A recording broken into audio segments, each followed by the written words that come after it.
At the mesa of a mountain in the land of trickery, we find a forest. Charred trees lay scattered to paint the scene as a thick fog rolls outward and down the cliff sides. It's a sad state for a forest, but a worse place for a hideout. Beyond the fog, beyond the trees, beyond the illusions, we see a ruined forest leading to a village in the midst of repairs. As the organization responsible for monitoring magical anomalies and fighting back against the corruption of magic, the clan of Cauldareen is in a desperate state. We see teams of agents returning to base via the teleportation circles on the outskirts of the village. Newly built robotic sentries crawl the treetops of the deceiving forest once more, monitoring all who approach. But far from this world, we find a land, fire, and stone. And it is here we find our new recruits to the clan of Cauldareen, trying to survive. Hi, I'm Wog Wog, also known as Myri. I play Brutus, the human paladin. Bad dog. Hi, I'm Grim Songbird, and I am playing Hiccup, the lizard folk wild magic sorcerer with lycanthropy. I need a nap. Hi, I'm Amelia Som, and I play Teryx, the drow blood hunter. Holy hell. Hi, I'm Ivy, and I play Brevi, the arcane trickster Genasi. Man, first time I've blended into a background. Last time on Cauldareen Chronicles. Stepping through the doorway, Team 10 found themselves standing in a dangerous hellscape in search of Sarah, their only way of finding Averum. Oh, well, I didn't think I'd be here yet. Are you wanting to go to hell? With pile of bones and tracks all around, our wolf-raised lizard folk recognizes a hunting ground when they see one. Regardless of where we go, we need to be careful. To the north lies daunting gates. To the east sits a cabin on the beach. And in the west, a thick smoke rises above rotting corpses. I'm leaning towards smoke and dead bodies. What do we say?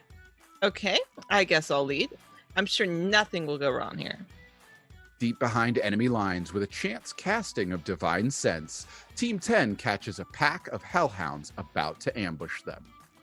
Oh, good dog. Making quick work of the 3 hounds that attacked, the team saw the true danger approaching as 24 more began converging on their location. I slash across its throat, then turn to the party and say, "What do we do?" Run! And as they do, they see the only source of cover in this open plain, that little house in the distance by the beach. And as they approach, they noticed a horned woman sitting on the porch. Hi, not to disturb your reading or anything, but would you mind if we came in? You found yourself in a spot of trouble. Come on in. I'm just gonna ask Oliver. She's not normal, right? I just assume. Very much not normal. Their hospitable host put on a kettle and stoked the flames of their curiosity. I assume you're here about that mark? What do you know about it? Better question is, you know, so far. Who is this mysterious being? Why does she know about the mark? And why won't Sarah answer Teryx's call? After all, these are the next offenders of this land, right? These are the Cauldareen Chronicles, right?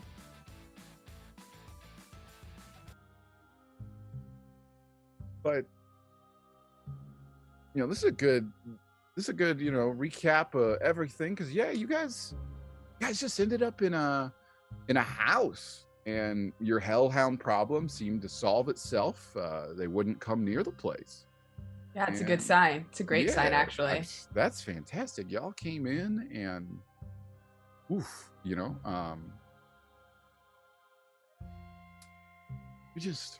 I see no problems with this. Absolutely none. There's no. And this is fine. Woman, we say as the flames surround us. Yeah, this horned woman who looks much like a tiefling, and has explained that her name is Tigo, as you have asked earlier, has just asked you, Terex, you know so far.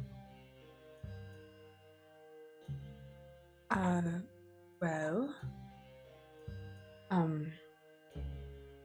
I know Diego had a deal with Sarah, and I know that the thing transferred to me after he died.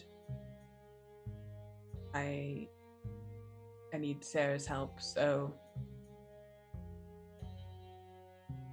what do you know? You're here.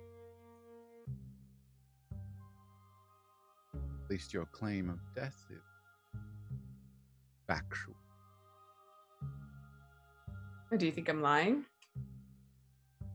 I know you're.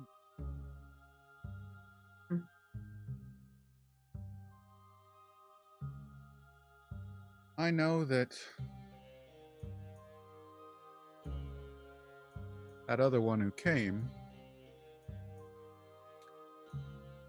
had a way with that dog. Formed a bit of an accord. Do you know how? Also, do you know why that dog is different than the other ones as far as, coming to curse? Never said that it was. So he just came down here, found a dog, they became buds, and they left. And she reaches over as the water has heated, and she begins to pour tea.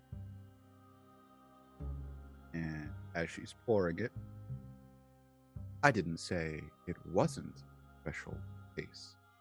I was just correcting you. Say it was. So what do you say? Can you help me with this? What do you want? Well, what do you want? You're here in my home, evidently being chased by a pack of hellhounds in their hunting. That didn't. Who puts a house in the middle of hellhound hunting? Someone afraid of.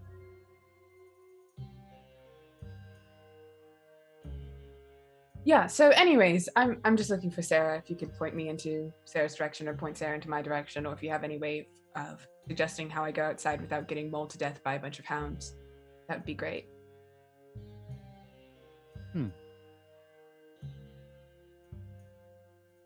And she moves over and she keeps setting the table. And there are, it's a long table that's inside here. There are 8 seats.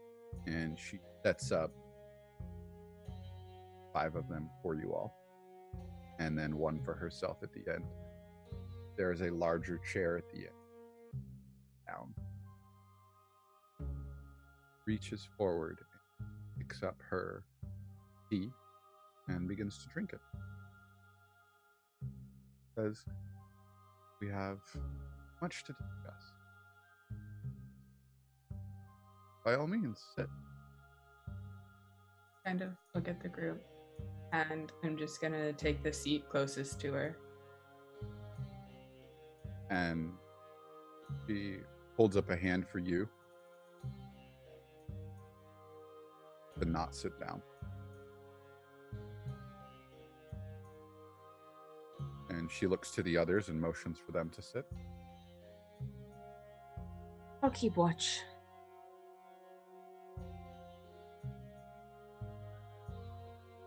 Ruby and Hiccup. I think Ruby will pick the chair farthest from her on the other side and kind of makes a remark of, you have a lot of chairs set up. Do you get much company here? Not particular. Just But- always ready for guests? Never hurts to. Hiccup approaches. I guess I'll just meet in the middle since one's next to the tiefling, one's at the far end of the table. He'll just be in the middle and I even it imagine out. Tara would also sit by Hiccup in the middle. Like, Yeah. really. Yeah, Probably. Tara will sit down next to Stuck you. in the Aw. middle.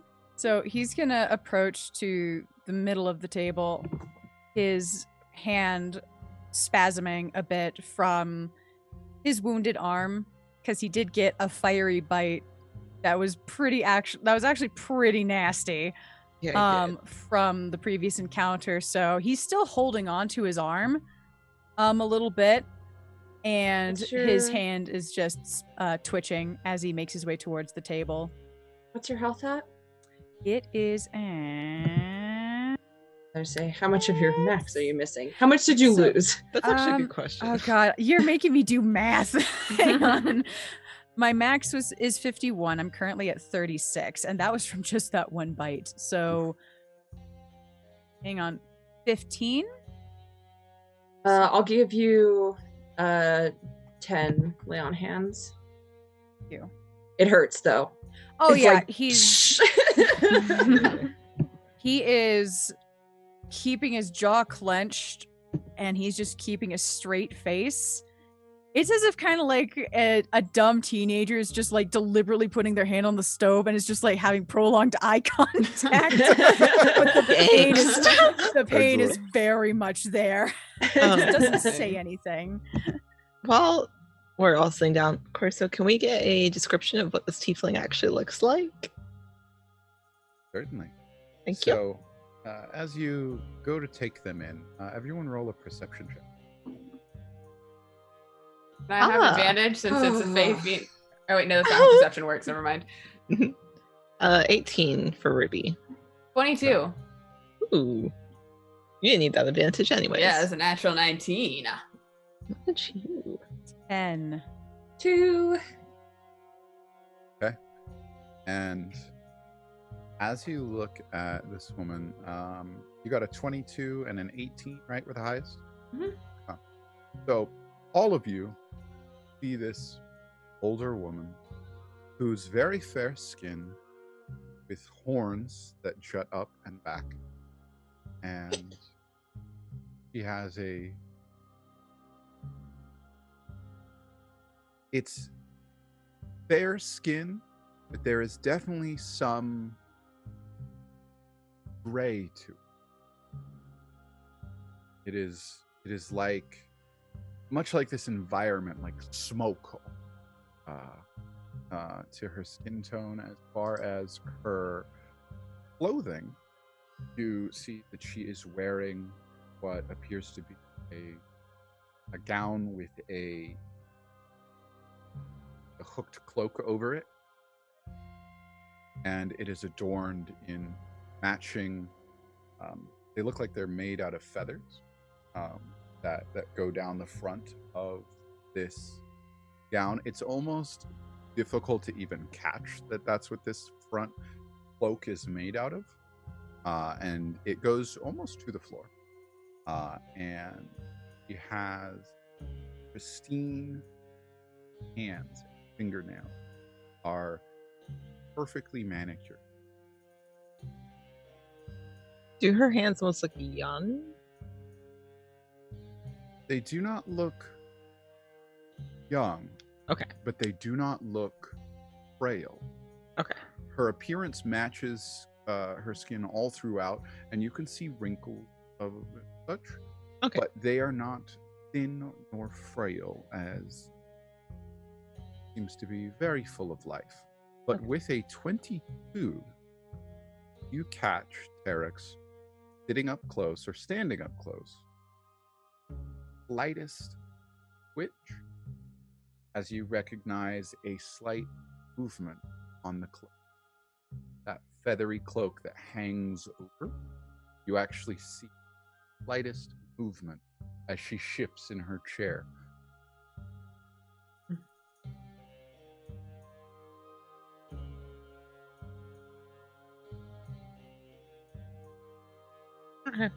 Thank you. I think I will take my seat if she doesn't stop Ruby from doing so. And she doesn't say anything when you sit down. She Okay. doesn't say anything when Hiccup sat down.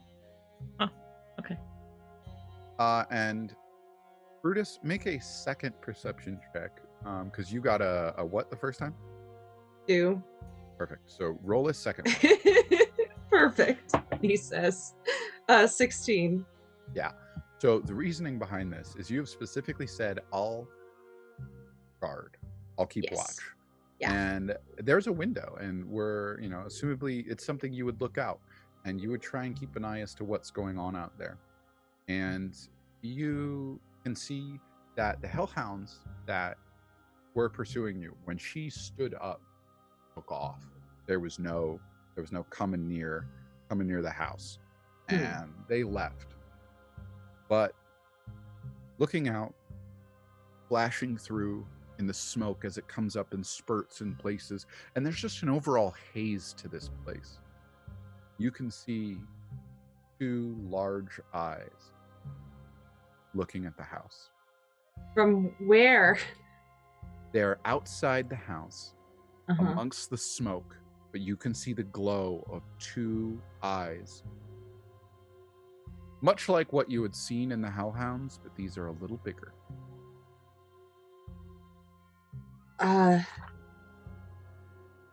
So you said you're not afraid of hellhounds. What about big things out in the shadows? Just checking in on that. And without looking to you, she turns to Terex. Your conversation outside. I believe friends and I having a conversation here while you attends to affairs. Right. Sort of look at her, look at everyone, and I kind of move to look out the window. Do I see the eyes? Yeah, if you're looking out and you were just told about them, you can see them. And as soon as you do, you feel that growl inside. You can hear it in your head.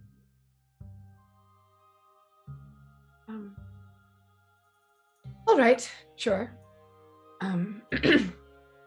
You all enjoy the tea, I guess. As I Don't worry, I'll keep some warm for you. I don't think it'll be hard here. I have a quick question. On those teleporting daggers that we have, do they only teleport once you let go of them, or if somebody who isn't connected to one holds it, does it teleport from their hand to another person's hand, or does it only teleport once it's let go of? So you haven't played much with your daggers, and Yeah. your teleporting daggers, what you know is that when you tried to get rid of them, they would return to you. And that is the extent of information that you knew. But I will allow you to make an Arcana check to see if you played with them throughout the week that you had downtime in Cauldareen. Both of you make an Arcana check. Cool. Can do. Oh, that's a 6. Terex was grieving. I rolled okay. I have to subtract something from it, but that's a 13. Okay. So you would have had time to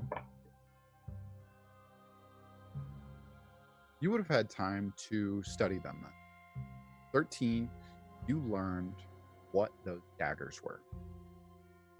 And they are the 9 lives steal. I know what that is. I do! So, Holy shit! when you attack, Brutus is aware of this, and you can decide if you spoke to Terex or not in character, but... Oh, I would have shared this, yeah, Okay. for sure. So Brutus took the initiative to learn about this extra weapon. Probably something you did in your downtime. This weapon, you gain a +2 bonus to attack and damage rolls made with this magic weapon. It has a a specific amount of charges, unknown to you.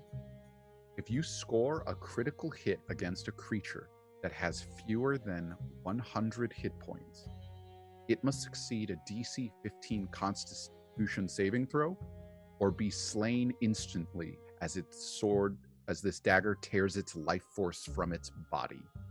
A construct and an undead are immune.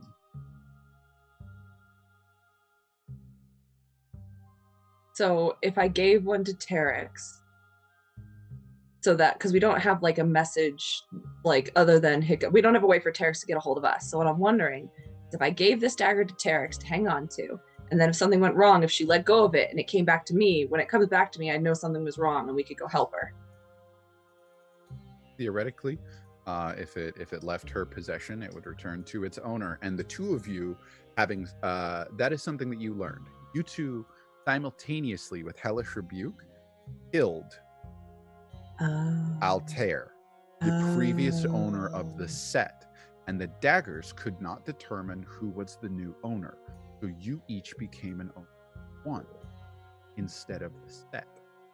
Dope. So yeah, I will do that. I will give Terex mine to hang on to.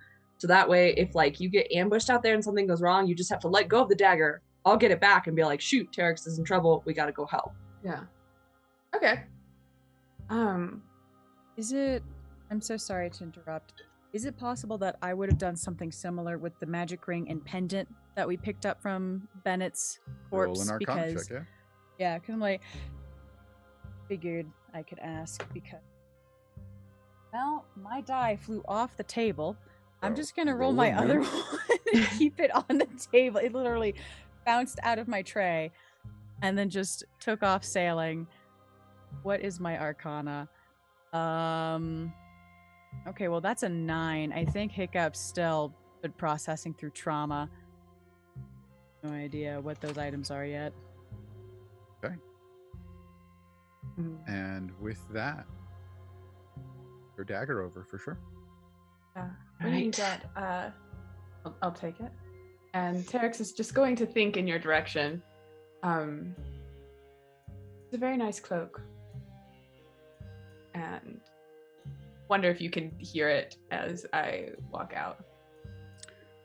And you attempted to do that on purpose, right? Mm-hmm. Yes. Brutus does hear that. There's like a bear. She doesn't have a whole. It's just like. Terex kind of like when Brutus like actively does that. Terex just like, oh my god. Brutus is so cute. Just, oh. The dipshit. She'll be subtler now. She just had the moment of realization. I love her so much. Yeah, and then I guess I just kind of look at the group and I walk out toward the eyes in the distance. Terex was just thinking, this is fine, this is normal, this is what my life is now. I think Ruby shot you just like a reassuring smile, like, got this. Yeah, you get kind of a That's kind of, I feel, the response that Ruby's been getting every time she's trying to encourage Terex slightly, just yeah, this is fine, everything is fine. Yeah. So as you step outside, Terex, the door shuts behind you, and out ahead you see there seems to be no other creatures nearby. There is just those large monstrous eyes, and they begin to turn and walk away into the fog. I stop standing, clench. I kind of put this dagger, both of these daggers on this side, so I have like my short swords on this side and these two daggers on this side, and I just sort of clench at the handles a bit. This is fine. Then arguably worse, maybe not. And okay, it's fine. Just walking in hell, and I just take a step. Make a history check. Is this related to Fae, fiends, or undead? Yes. That's not bad. This is 17.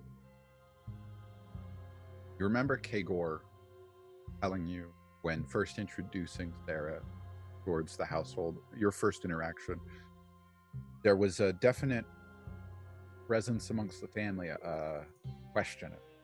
What? I mean, this is extraordinary, but also there's always that little bit of fear. And Kagor's main thing that he taught you when he first introduced you to Sarah is have no fear. And that memory flashes through your mind as you clench up and take a breath. And I kind of shake it, and I walk kind of, holding myself a little bit more confidently off into the smoke of the hunting ground of a bunch of hellhounds. What could possibly go wrong? You begin to walk the porch. At this moment, inside the house, our wonderful, wonderful friend turns, all of you. So, why don't we have a bit of a chat? Found yourself guests in my home? It's a lovely home. Thank you. I do try to take care of it. Now, my name is Tico. What are yours? Ruby.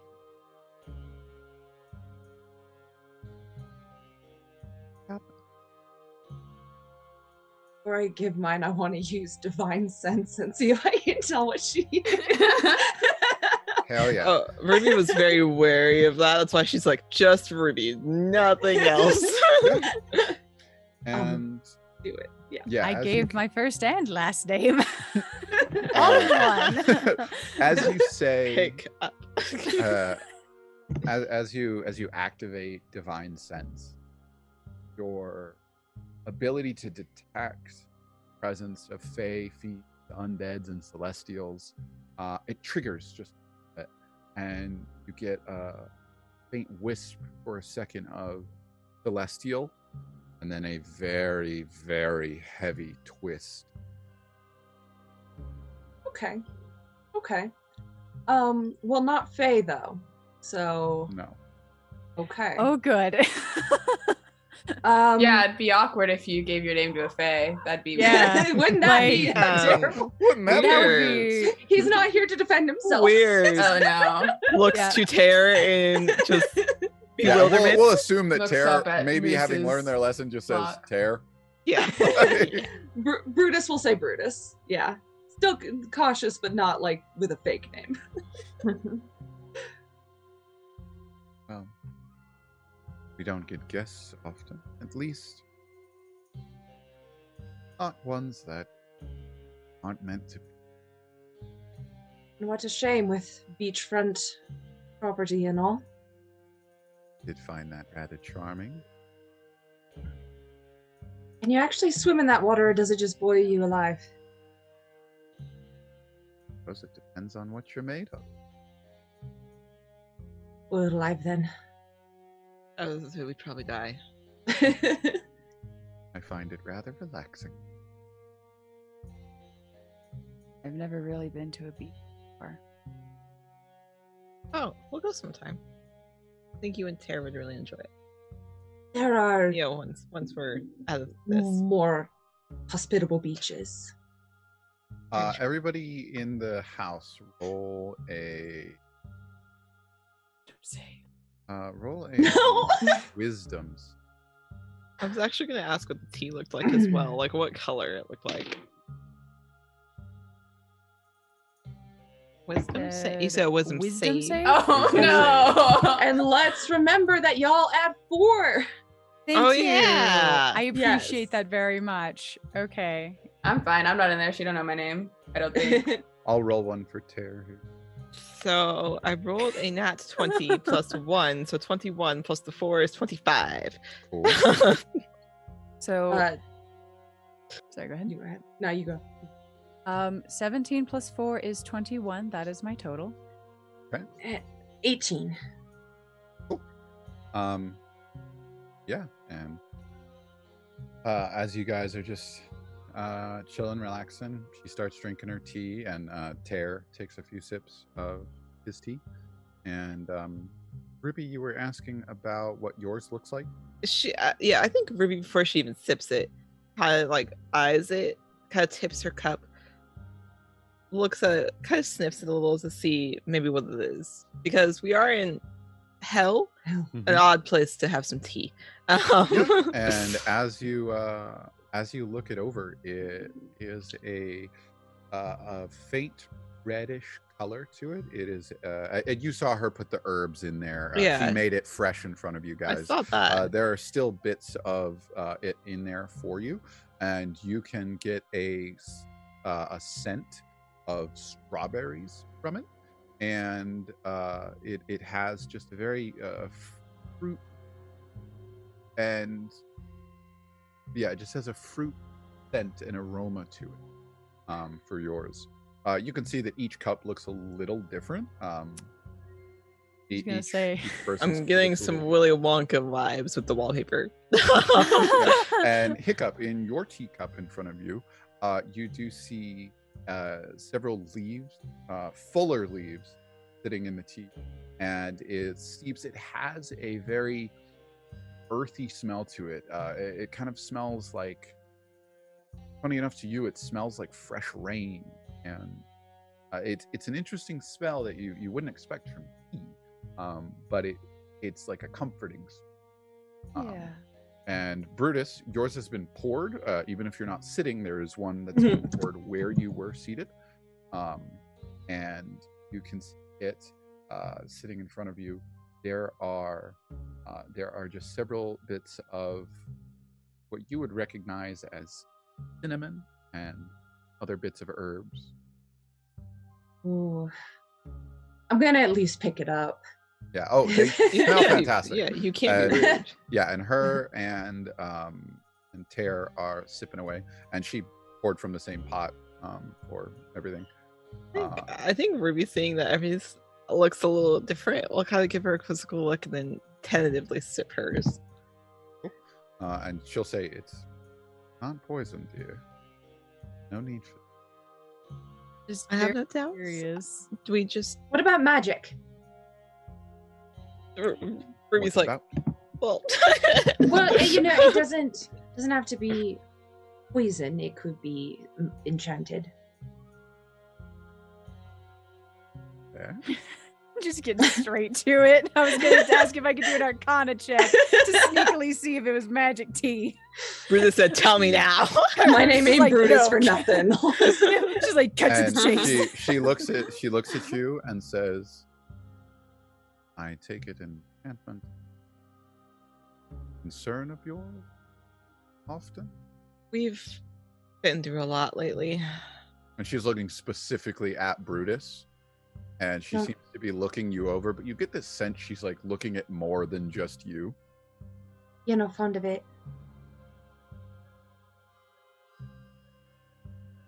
I have no reason to and to.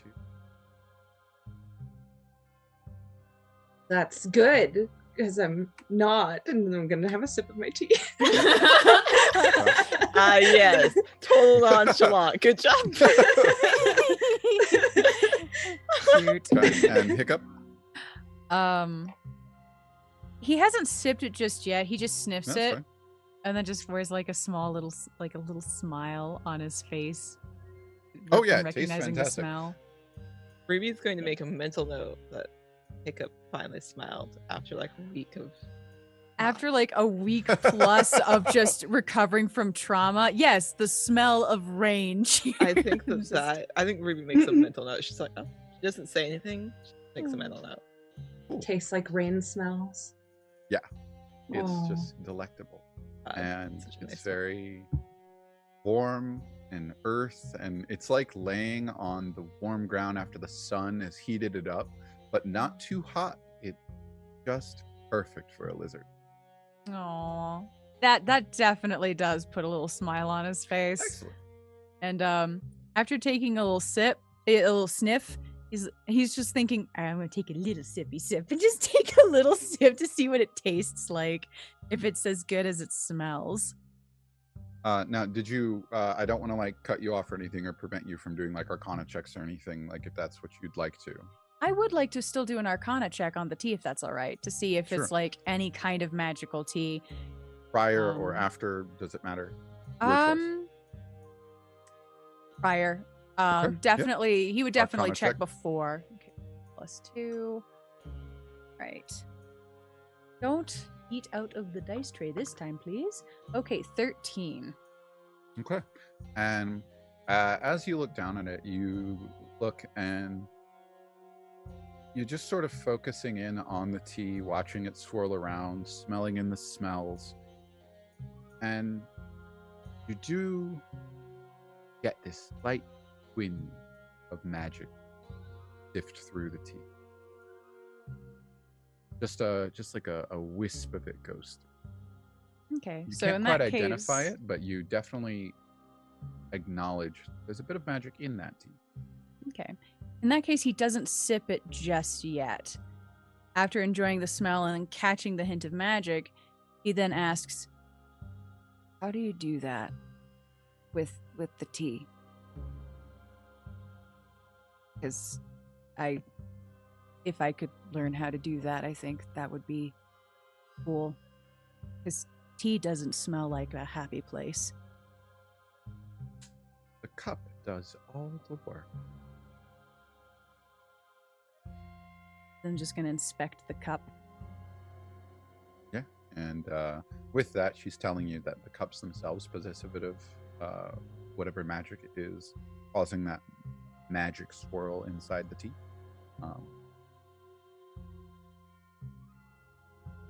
So the cups make it smell like your happy place. He just nods.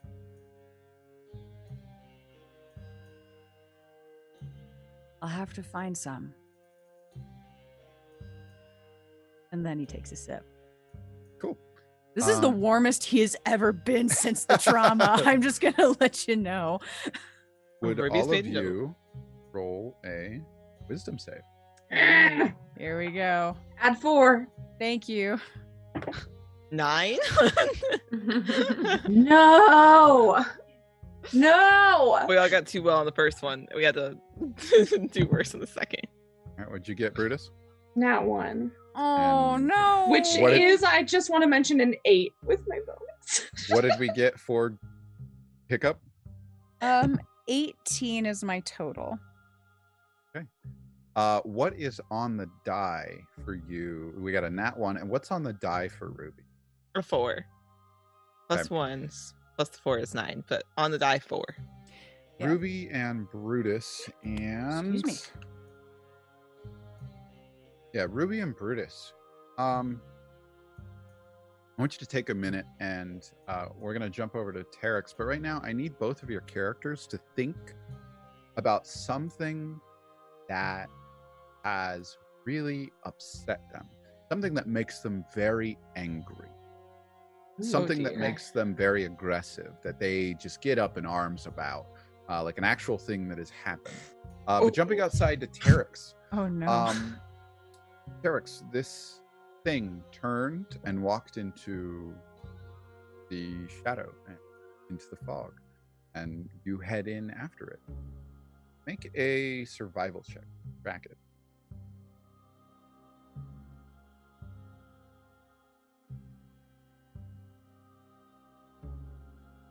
Advantage to track faith fiends or undead. Yep. Ha ha ha ha. Ooh. +0. That's a 19. Nice. And it stays well within sight, even as the smoke moves and the haze thickens and thins in different areas. You still keep the outline of this canine in front of you, within sight. And you're able to follow it until eventually it stops. And it turns around. And you realize where you're at now. There is smoke going in every direction. You can't really make up from down. but your eyes were transfixed on following it. And in your mind, here, under common again, I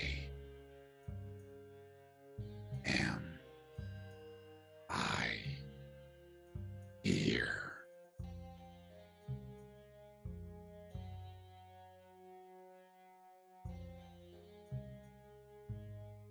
I think because I need you.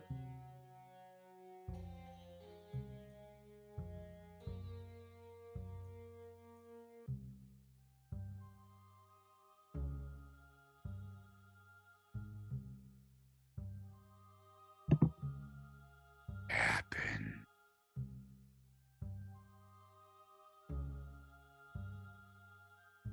Abram.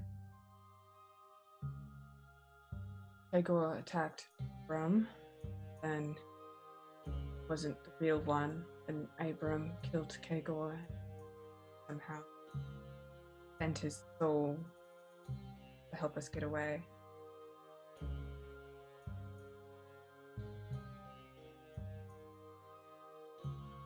Now I'm here.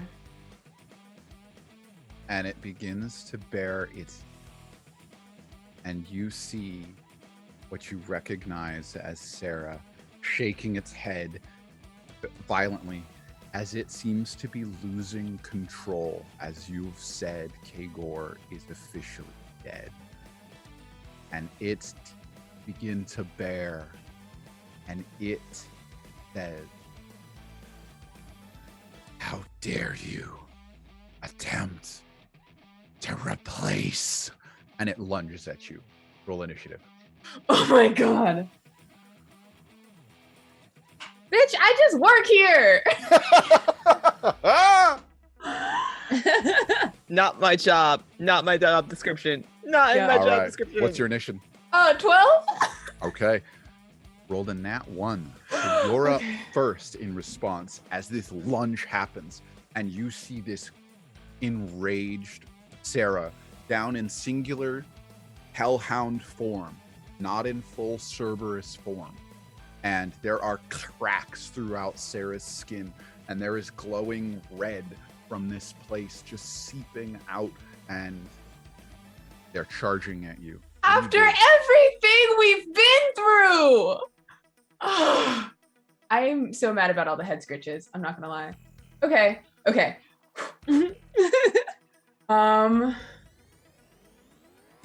Roll a history check. Since you get to go first, roll a history check. I'm gonna assume that's an advantage. Sure, yeah. Oh, thank God. That's a 23. Okay. Or it's better than a 5. Better than a 7. You remember a conversation you had with Kagor. It was just a brief thing that you asked your cousin. We know what Sarah is. Everyone in the family Like, what the knows. fuck, Like, man? Come on. You've definitely asked him, like, how did you act with a Cerberus, a guardian of the gates of hell? And said, in a smirk, just a testament of my will. And that flashes before your mind as she goes wild and charges at you. Okay. I will cast darkness centered on myself. I don't know if hellhounds can see through magical darkness, but I'm gonna hope not. Wait, first. Oh no, my crossbow is still doing the thing. That doesn't go off.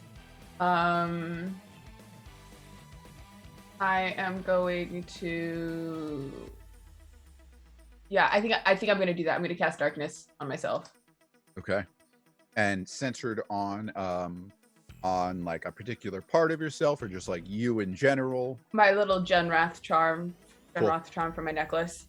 Cool. Yeah. And as you do that, if that object moves, the darkness will move with it.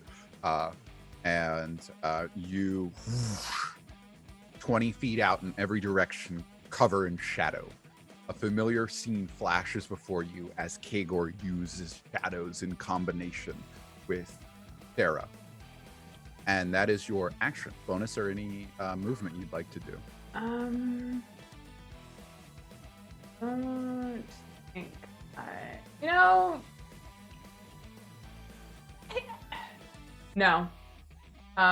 Movement, I am just going to kind of, like, if Sarah's here and I'm here, I'm just going to kind of trace hypotenusally. Yeah. And just swing around to flank. Yeah, I'm going to say, I'm not trying to replace anyone. I'm trying to fix something. Okay. And with that, Sarah gets to bond.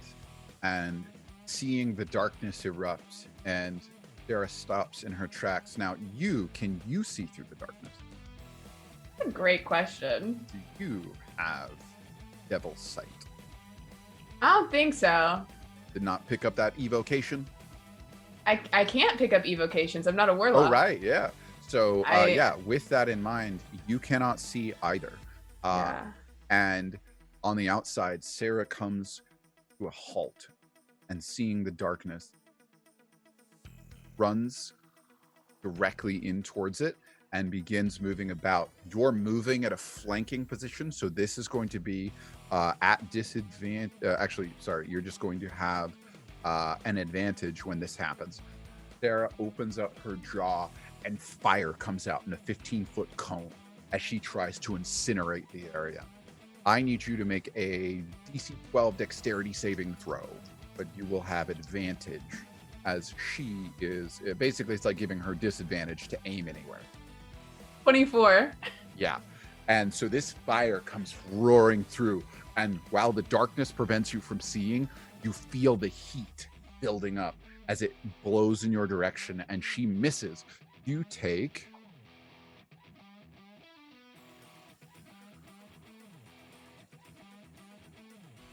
12 fire damage. I hate that. As you took half damage. And with that, we jump back over into the house. Outside, Tarek's fighting toe-to-toe Sarah. But inside the house, Ruby and Brutus, in a dialogue moment, because it just comes spilling out of your lips, that it's finally okay to just admit that you're pissed. What do you say? So the emotion they're totally feeling is just rage. Rage. Just, okay. Oh, it's so okay. rage. Oh dear. And you're finally ready to talk about it. Okay. Interesting. I'm gonna have to. Okay. I was prepared for that, but I was like, oh shit. Would you like me to go first, Mary, or would you like? I have no strong preference. I was just kind of figuring out how Brutus would phrase it. That's also why I was like, oh. Yeah. So she kind of maybe leads you in as she sees the moment happening and says, "So, must have been difficult to get here."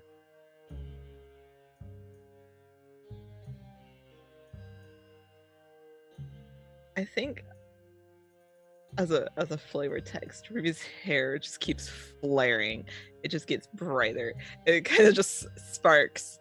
I think that's the indication of just her pure rage, as she's normally holding the party together in her mind, or trying to. And I think she just lets loose of, when I was younger, I was bullied so many times for wanting to be a leader instead of a researcher like my mom. And there were so many people who didn't believe in me. And I feel like I'm constantly battling against that still, that I failed so many times with this party already. I'm trying to get better, and then going to Team 7 and kind of playing that moment in her mind of trying to be better than them. And there's other leaders and there's better leaders, but they always seem to just make comments about how I'm leading or about my party. I think she just kind of is clenching and unclenching her hands as she's put the cup down. just a full rage about people looking down on her leadership skills that she's worked so hard to obtain.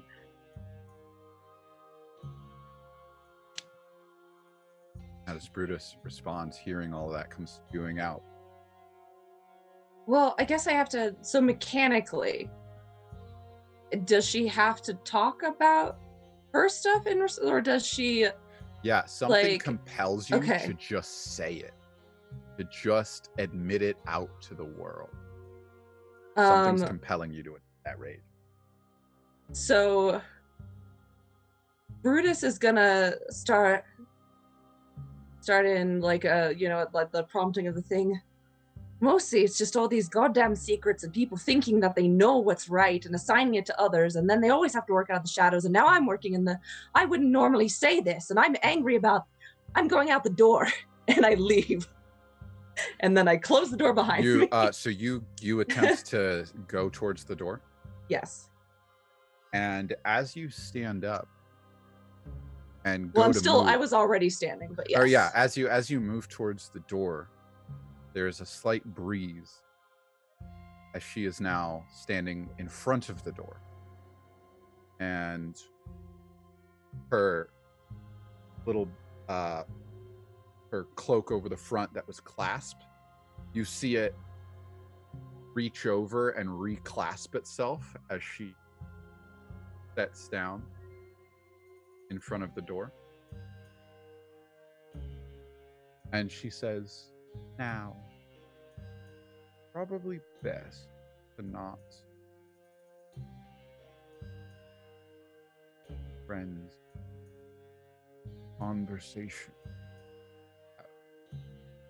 Very confusing. Unsure who officially having. Perhaps it's best you stay put."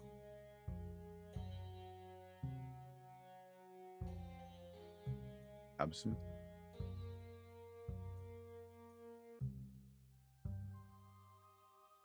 Now that I've said something, is she able to stop? Yeah, so at this exact moment, you don't feel the compelling urge to say anything now that you have completed that first push. Did you make that happen?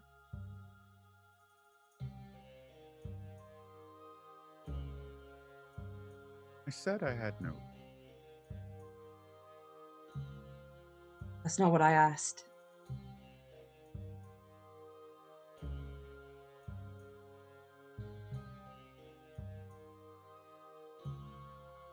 Stupid. Ruby at that point just goes, shit. Well, we made wisdom saves before we drank the tea. And it smelled pretty good, but it didn't Not that we know. call you to drink it right away. Yeah. Ruby's just kind of looking at shit. I think there's fingernail marks in her palms of where she just like kept clasping it and clasping. She's like, oh. Does Hiccup notice the fingernail marks in her palms? That would be that'd be a She wasn't being check. like she wasn't being secretive about like her doing it. Like it's definitely a thing where she. Yeah, we can just say that Okay. you notice it. Definitely Cool. a tick of hers is to go like this. Yep. So Hiccup has never seen her like this. So he's going to gently put his teacup down. And he is going to get up and sit next to Ruby. He's going to hold his hands out to her. We don't have to go interrupt, but we don't have to stay here. We can go by the water or something. The boiling water. He holds a hand up to Brutus and then holds his hands back out to Ruby. I think she'll kind of look annoyed with herself and then kind of like flop her hands in his, a little annoyed. A small laugh comes out of his nose from her response, and he gently holds her hands, says, "You mentioned that it bothers you of how people talk down on you. How come the way they see you matters when you've been busting your ass keeping this team together? You're the reason why we're still alive. You're the reason why we have become the pack, not just a number to Cauldareen. We're a name. We're a group. We're a fucking team, and you, my candle, keep the dark lit. So if anybody bothers you, send them to me.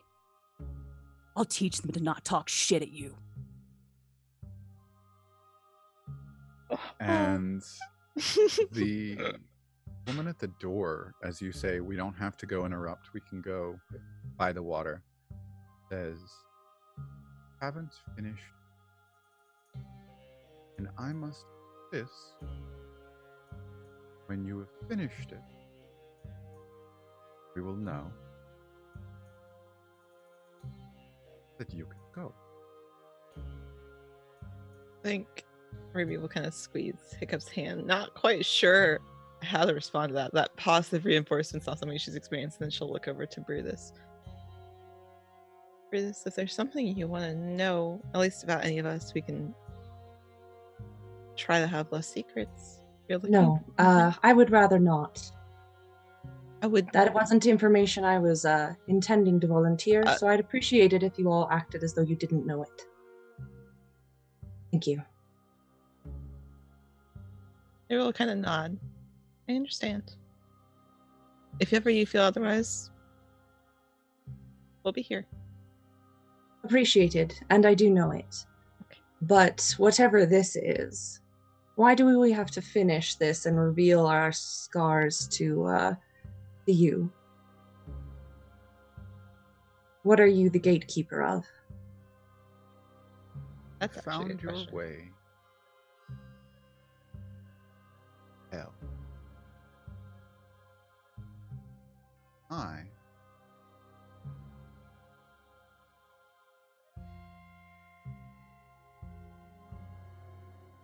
someone seeking Cerberus act would be quite a and then the little clasp, you realize they're tiny little claws undo and her wings extend, covering most of this side of the and in front of the door, and you can see shards of metal hanging amongst them as if almost like coated in armor. And she says, "Oh, I intend to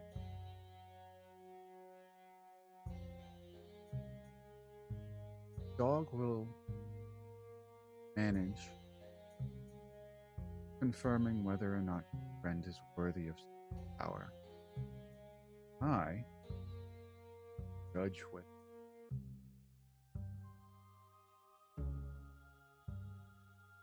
as you might have noticed, a lot of people would seek some that. A lot of people deserve it.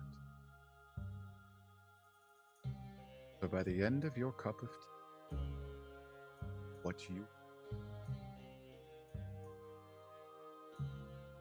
be worthy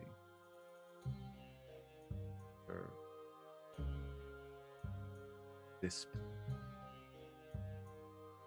please. I have a counter proposal. I have judged you not worthy of my friends' hearts.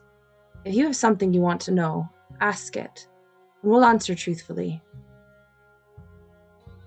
This is yet another person thinking that they can impose their right upon other people, and doing so in a sneaky, disgusting way. So if you want to know something, ask us. We are worthy. You're the one who's not.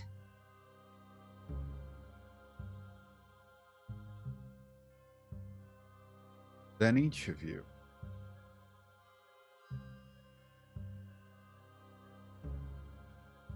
tell me your darkest desire. let your inhibitions not limit you. What do you truly wish? On your darkest day, what are you capable of?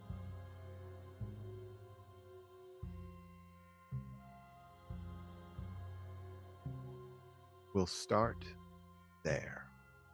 And her wings clasp back over and click. And she makes her way to sit back down at her table.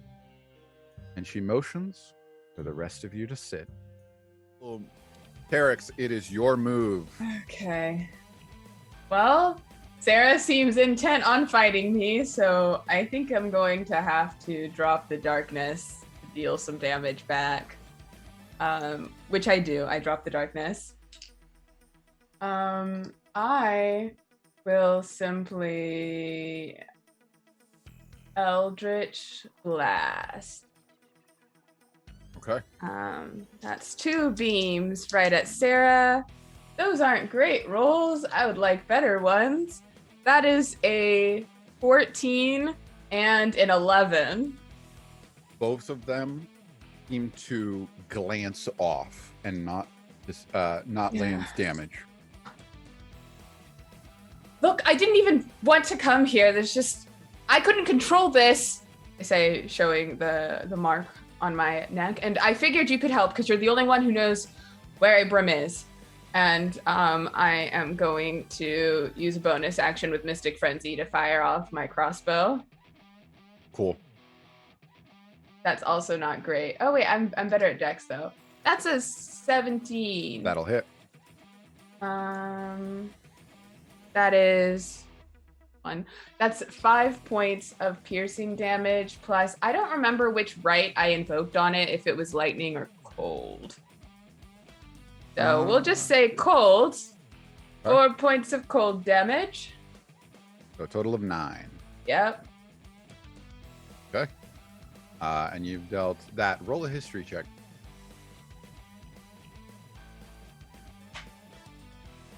Oh, sure, that's good. 20. Cool.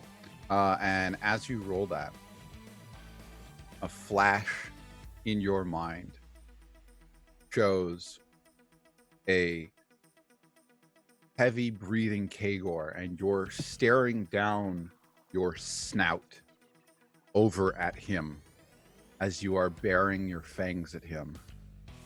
And he stands up and he says, I'm sure we can come to some sort of agreement. And he dashes forward and he places a hand and vaults over and begins to continue attacking as a memory that seems not like yours floods your mind. What the fuck has Brutus got into? Okay. But that was definitely Kagor that you were looking at. Yeah. And so Sarah's response to you, Sarah is going to dash at you, and she is going to attempt to bite at you. Ugh, 22 to bite. Yeah. I'll let that hit. I'll let that one hit. Okay. That is going to be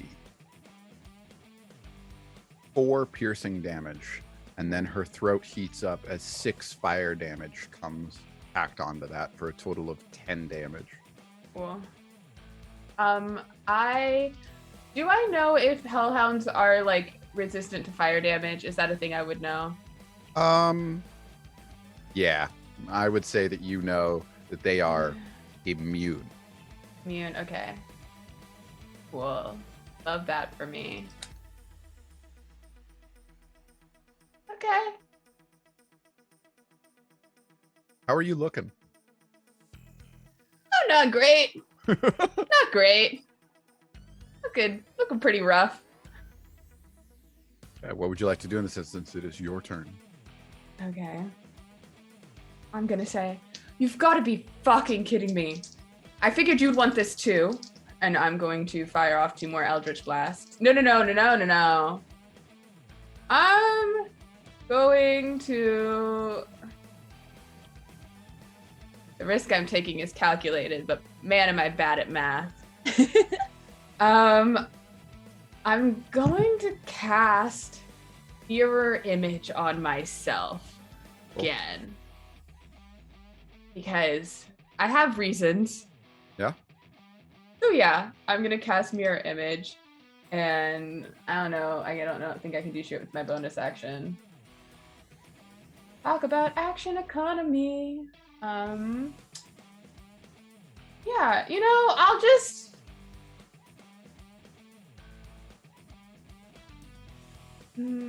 I'll just heal myself a little bit. I will just will some of my blood to come back into my body. Excellent. Or Okay. a minimum roll. That's cool. That's right. That feels right. As you absorb just a bit back in. Just a touch.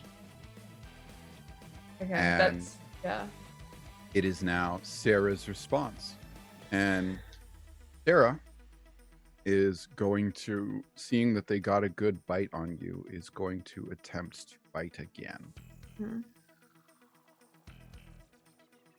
That is a 13 to hit. That misses. And she lunges at you, and the mirror image fluctuates, but she misses even those, going right through, and shakes her head violently and turns back around. And in your head, you hear that voice again. Why? Why? Why? And he to bulk up in her shoulders and grows almost imperceptibly at first, but a little bit bigger as her paws dig into the ground. And she turns to charge again. Make one more history check for me. 15. Okay.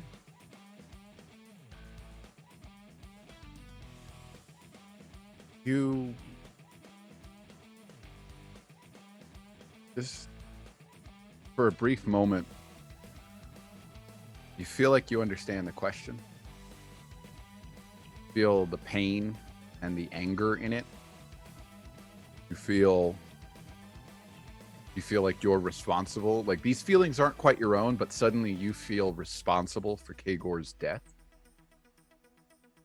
They might be Terex's, but whatever this is, it's suddenly just very prevalent. And there is a memory again of Kagor saying to you when he first brought you to Cauldareen, when he made that offer and said, "We can take care of you here." You remember that same instance where he says, "Don't go down this path, come with me."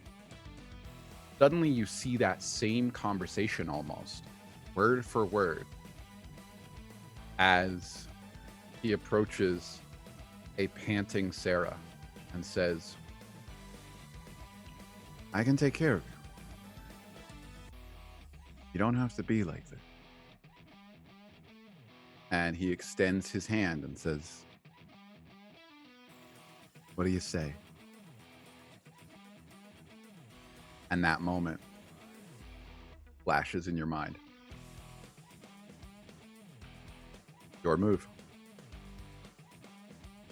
Okay.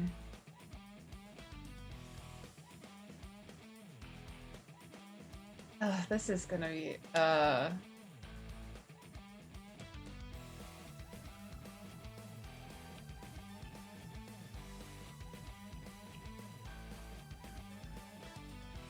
I'm just going to look at Sarah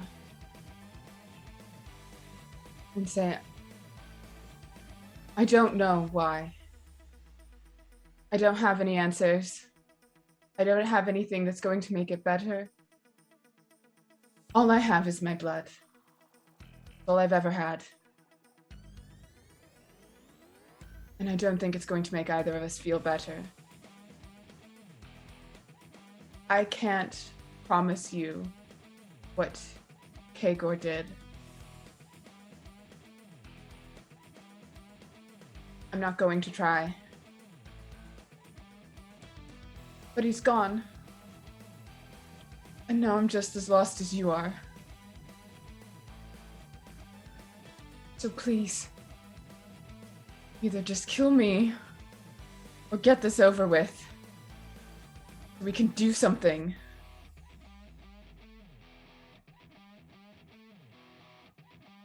And Sarah grows a full size larger, but still only seems to have one head, and says, "So we can do what?" And you make that history check. 15 again. Cool. And something inside of you feel something, you hear something, there's something that's just on the tip of your tongue, and you see Kagor turn to Sarah and say, when she asked that question, he mouthed something. Then at another moment, he says it again to her. There's a fight that you see where she is being controlled by something, and he breaks it with that same utterance. And then you see Kagor amongst your group, and he turns to you and he mouths something.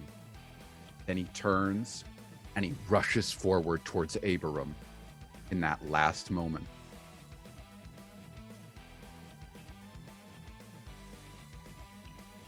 I know what he said. I just want to make sure. Got it right. Sarah just said why, right? So we can do what? So we can be good.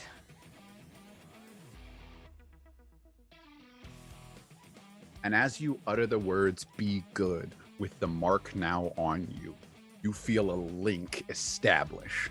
And as you watch, Sarah unleashes a volley of rage as fire comes erupting out of her mouth and divides at you and rages up. And as she grows, 2 more heads reveal themselves, and she takes her full Cerberus stature. Make a Constitution saving throw. So good at those. A 5. And you feel the power and the energy it took for her to transform up, and you suddenly feel 2 levels of exhaustion. Shit. And Sarah is standing above you as you are racked with this sudden heaviness. And we'll jump now as you fall to the ground feeling this drain from you. We jump to a scene inside of a house. As this creature has moved and sat down at the edge of the table and said,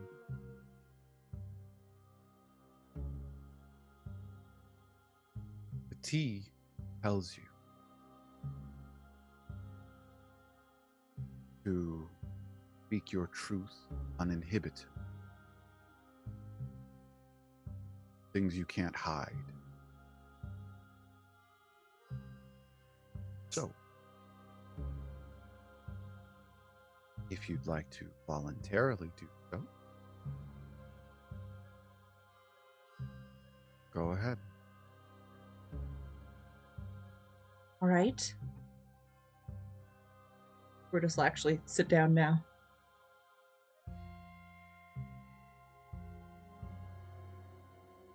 Darkest days, all. What would you, Darkest, what are you capable? How dark can be?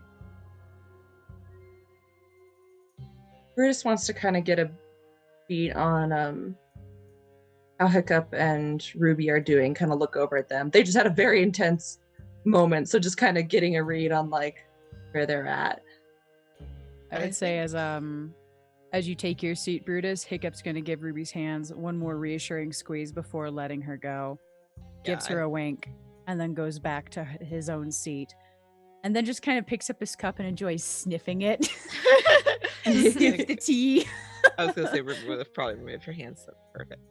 I think she's removed her hands, picked up the teacup, kind of keeping it in between her hands. Just kind of looking at it, unsure if she wants to drink anymore. But kind of giving like a little reassuring, like small smile over to Brutus, not mentioning anything that's happened, just a little. Brutus does the chin nod. And goes, okay. On my darkest day, I'd kill a friend to further my own ambition. And I'm sure on a darker day than that, there isn't a lot that I wouldn't do. Given the right reason. Or the wrong one, potentially.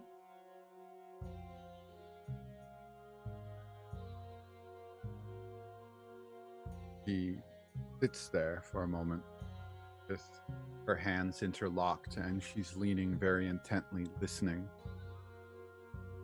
And she seems to just keep eye contact with you. And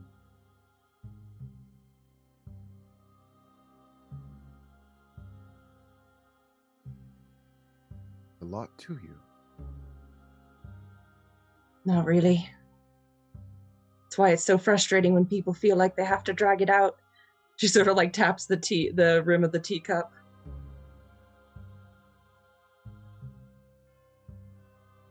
You're being truthful. And she turns and looks to Ruby.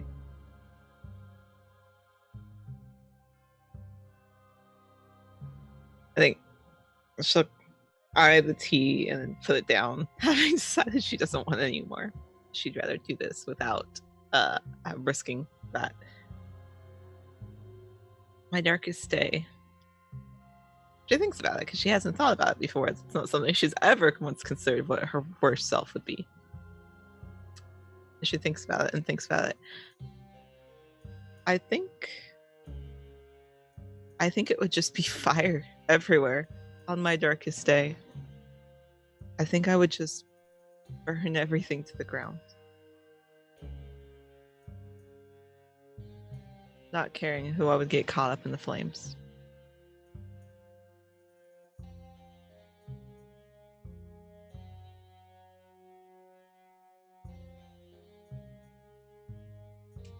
Not much of that matters. No, but a place that's meant to be a little more secretive than here, I feel that might be a bit of an issue.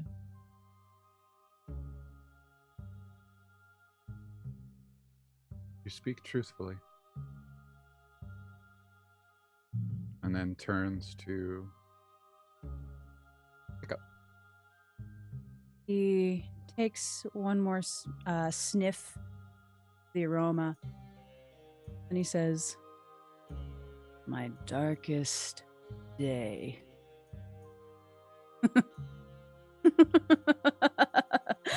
Oh, lady, I've lived my darkest day repeatedly. And he gently puts the cup down and says, they all have one thing in common, I've come to realize.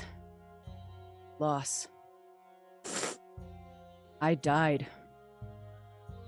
My team nearly died or have already died. I've watched death as well as experienced it. But every time that has happened, I felt powerless, hopeless, and two thoughts have come to my mind. Either I would wish for far more power to try to stop it, to try to prevent it, or change it. Or I would wish that I fully died and not got brought back to put me out of my own misery. because I thought in those many moments that no matter what I do, it would never be enough. And I've come to accept that in some cases, even if I do my best, it won't ever be enough. But, and then he just kind of takes a glance towards Tear, and then looks back at the lady. There are other times that I am more than enough. So, to answer your question on what is my desire on my darkest days, I don't know what to tell you. My mind coming up a blank after accepting things as they are. I could wish for more power to try to stop it, but really, I can't control everything, and it kinda actually gives me a reminder to my humble beginnings from my upbringing. Sometimes you can't control what comes at you. Sometimes you just have to wait out the storm. Or become it. One of the two. And again, she's holding just strong eye contact. Like she's looking at more than just you. Looking into you. And as she's listening to your words, the elevator music is not there. Just like, however, it is just an eerie silence that he is feeling. you do not yet know what your darkest self is capable of. That.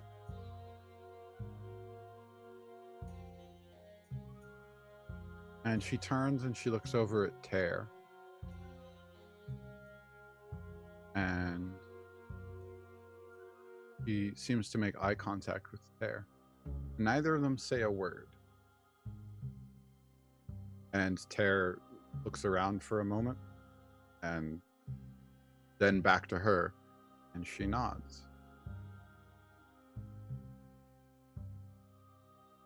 And after what seems like a minute or so of the two of them just making eye contact and sitting there in silence, he says,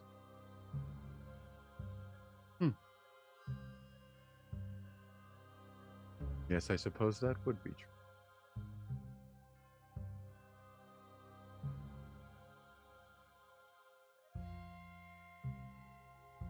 And he looks at you all.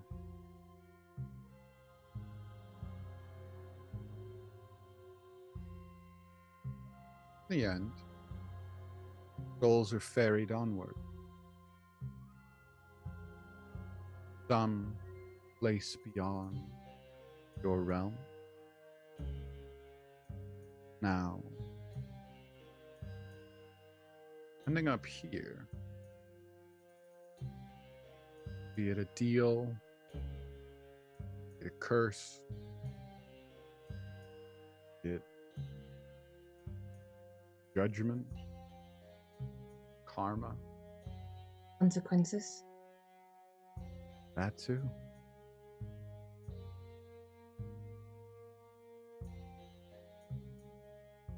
A place like this, meant for truly sinister. Those red darkness, or those fortunate into.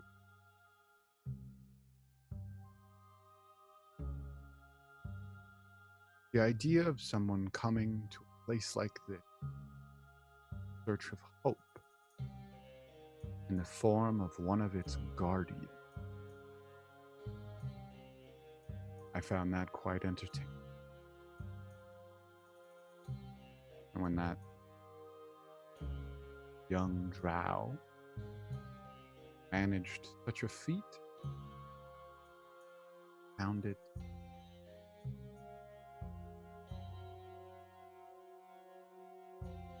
So,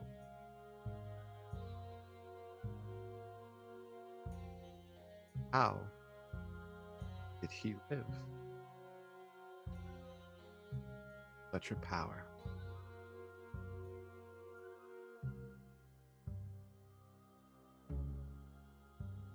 What does that have to do with us? Haven't much of a case study to judge in regards to this particular arrangement.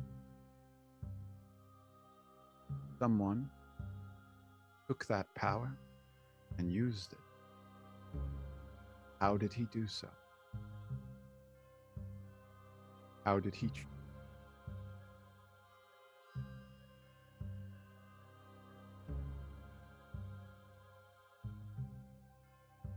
and how die?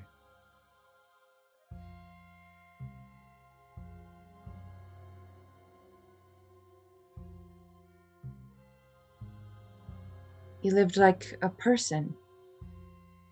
He made good calls and poor ones.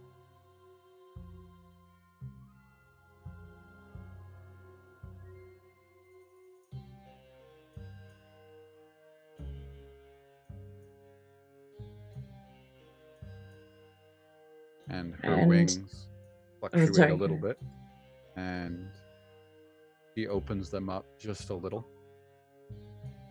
And you see her officially lean forward on the table for this next sentence.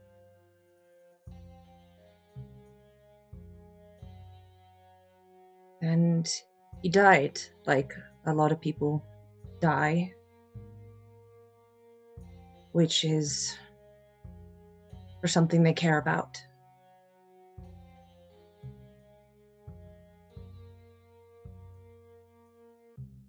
I think a good thing.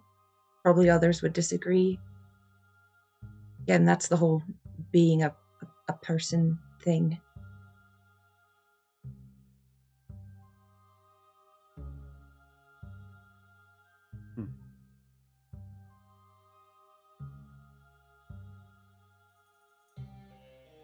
You're about as mortal as they come. Yeah. And she stands up. And as her wings stretch out again, now that she's at the edge of the table, she does so more slowly this time, as opposed to when she blocked the door. And as they reach out and fan up, out, presence of her is daunting. Says,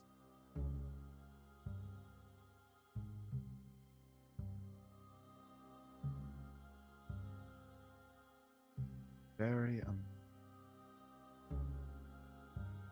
but it would appear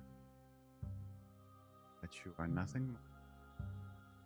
Yes, traveling through.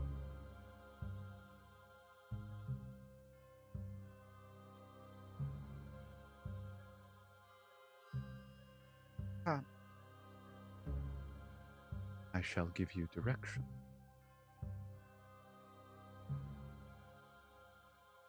Go back to my reading.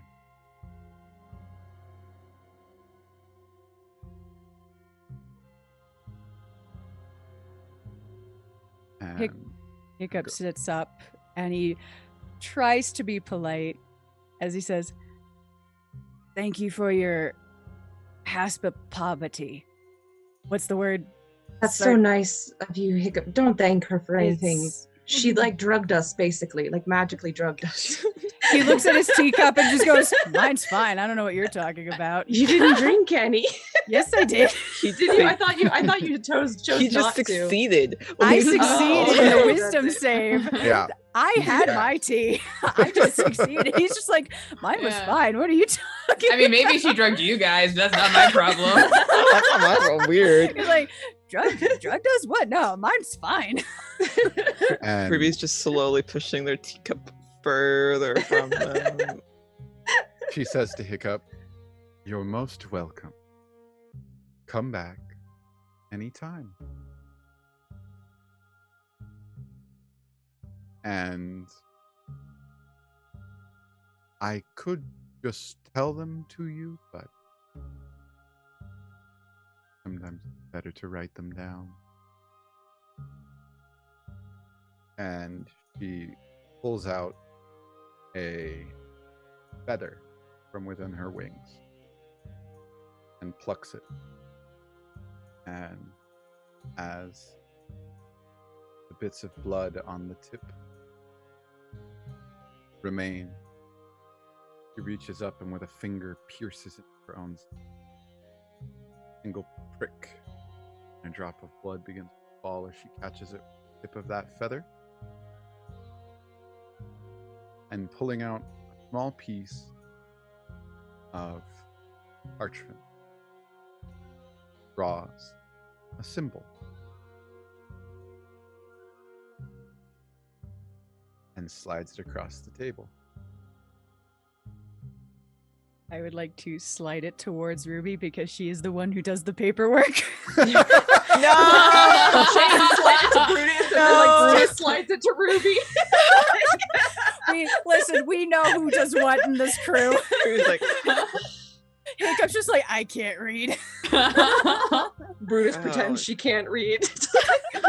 nope, can't read that. Ruby's like, slide it, like put a finger on it, just slide it to her.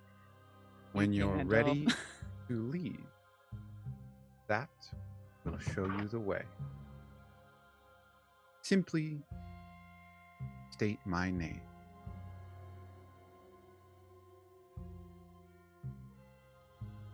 And she motions towards the door.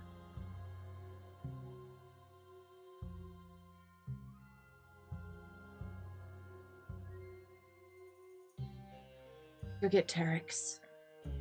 That sounds like a good idea. You all head out? Yeah, Ruby will stand and kind of clutch the paper, maybe put it even in a pocket, just make sure it's safely secure. I would like to do a check-in shoulder tap on Ruby on the way out. Because that was an intense moment. Just kind of like a quiet hand on her shoulder as a way of checking in to see if she's okay. Yeah, she'll just do like a little tap. I'm good, like an okay, I'm good tap. He gives a return tap and then puts his hand back. I think on the way out, like right before Ruby exits, look, turn around. Thank you for the tea and for protecting us from the hellhounds. We do appreciate it. But maybe next time don't lie to people if you want them to tell you the truth. Ruby's kind of like, As we're like going out the door. yeah, Ruby's like, I'd like for she can't Hiccup to argue. I would like for Hiccup to shoot Brutus a finger gun. Goes, there's the beefcake. As we make our way out. Thank you for the protection, nonetheless. And she nods at you and says, "You'll make a fine leader." Already is. I think with that, Ruby will give like a little smile and leave. And she smirks at Brutus as you all leave the space.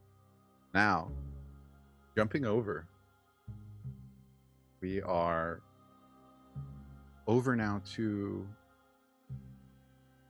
Herix, as you are feeling drained, so heavily drained. You're sluggish and weak, little shaky, as you feel energy pulsing through this mark. And Sarah, acknowledging that, begins to shrink in stature and takes a minute as she slowly folds back into a single-headed black hellhound.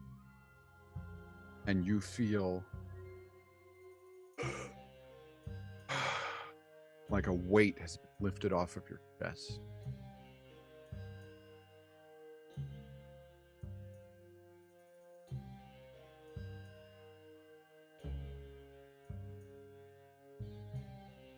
Oop, I think you're muted.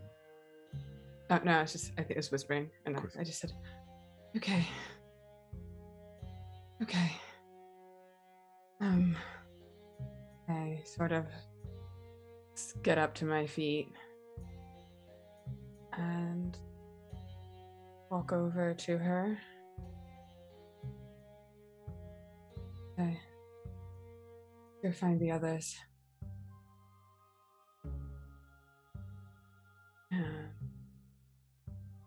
I just begin walking alongside her. And roll a... No, you know what? Honestly, you don't even need to roll for this. You just hear it. And Brutus hears it too. Just this kind of quiet muttering of just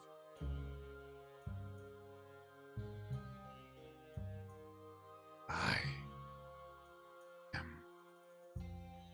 good. I am good. Over and over again. Just in your heads, you hear that growl from Sarah. Words are being reiterated. I am good.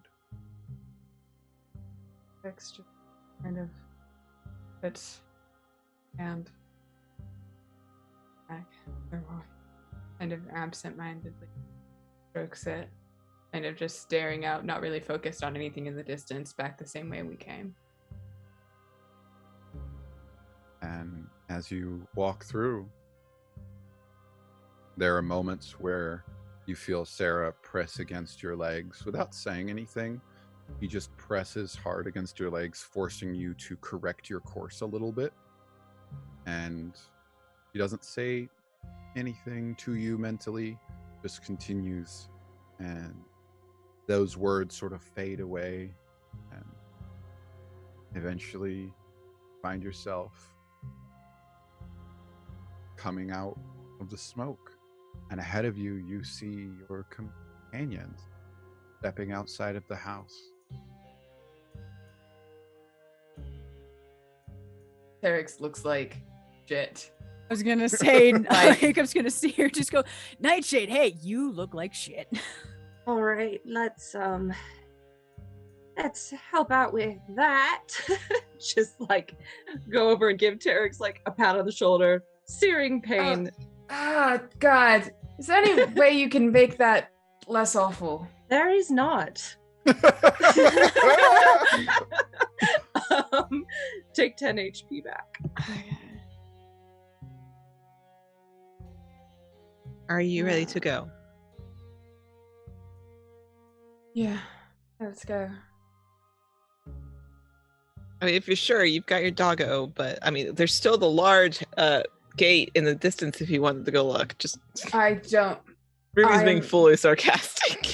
Yeah, Terex is not picking up on that. They're like so out of it. They're just like half paying attention, and it's just like, okay, let's. Okay, all right. I'm just seeing that she's not even understood. Like, okay, Yeah, and we'll take that paper from her pocket. Well, she said just say her name, so I'm going to attempt that.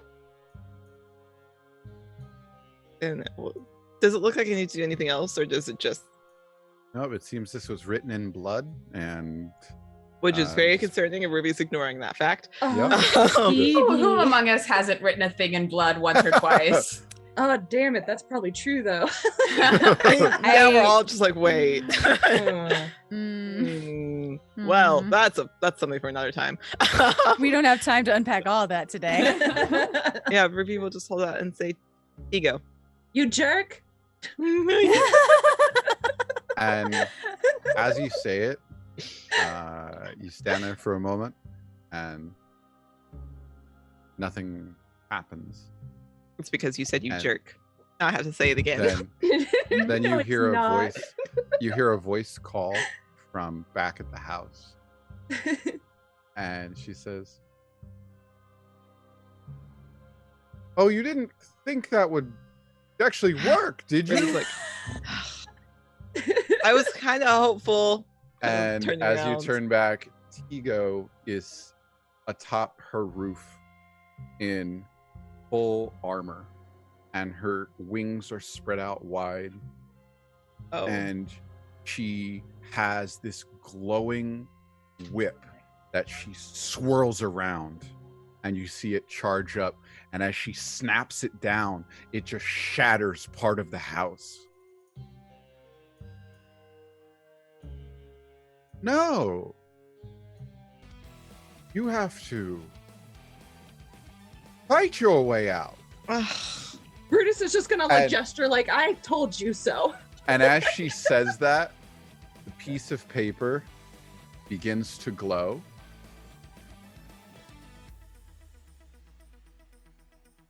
And the blood turns and reaches out and grabs the circle of you as she dives in your direction. And as she comes soaring, you see it cocooning all of you as it completely swirls around. And right as there's just a single slit left, she pulls up short and she says, "Good luck, team. Do well." And it transports you home. And in an instance, you find yourself being completely teased by that woman. Yeah, now she's got to As rebuild her this fucking house. Orb of blood just pops like a bubble. I taste it. No. Oh, put that in your mouth. You don't You know know where what? it's been. You know what? I will give you an intelligence check. That's what that would be, with Oh my advantage God. right now. oh my I'm god! so intelligent. What is happening? I taste the blood. Oh shit! Really? Yeah. I'm intelligent. Okay. And you recognize, seeing her in full getup, and recognizing what was just done, you just encountered an Aaron Yes. Yeah. That's what I thought. You encountered a form of devil. And you just, through your studies of the occult, knew what that was. And as that bubble pops, you find yourselves inside the place you wanted to go. Ruby, where did you think of when you wanted to go?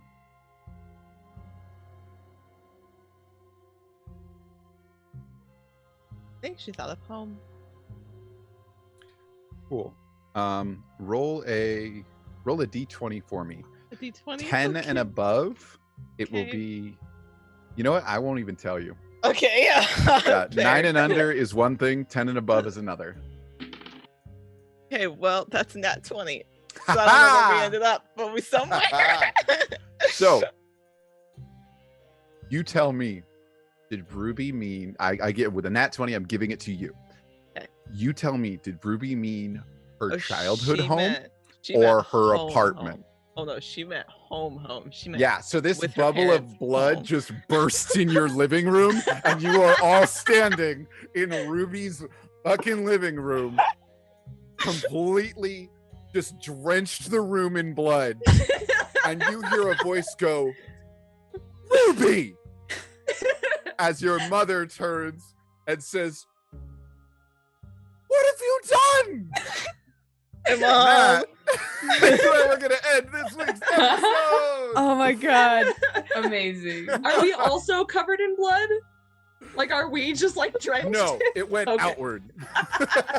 Oh, that is That's so much funny. It's like when the college. It's like when the college kid shows up at their parents' house and redecorates and leaves. Yeah, it's like 5 loads of laundry and an unpaid phone bill. Yeah, exactly. Look, Terex is really good at getting bloodstains out. We'll be fine. It's fine. It's fine. But as always, for this week's post-credit scene, quickly Kagor dashes around and gets a hold of Sarah. Getting a connection made and utilizing all of the skills he has fashioned, he knew it would be possible to break the connection that beings from other planes had to what seemed to be their nature. There was a freedom he could afford. And in this bond, Kagor knew something small to start. A simple guardian. And as Kagor makes connection and marks blood from Sarah onto himself, he finishes his ritual. And it begins, and the hyperlink connects, and mentally he can feel everything that she does. Well, yeah, no, this is pretty terrible. Care to go for a walk? And an Aaron yes in the distance sits and watches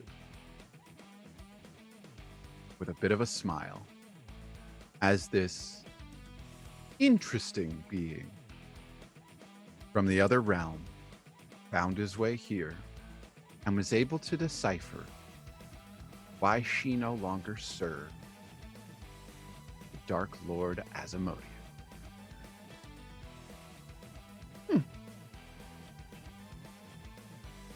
Have fun with that one.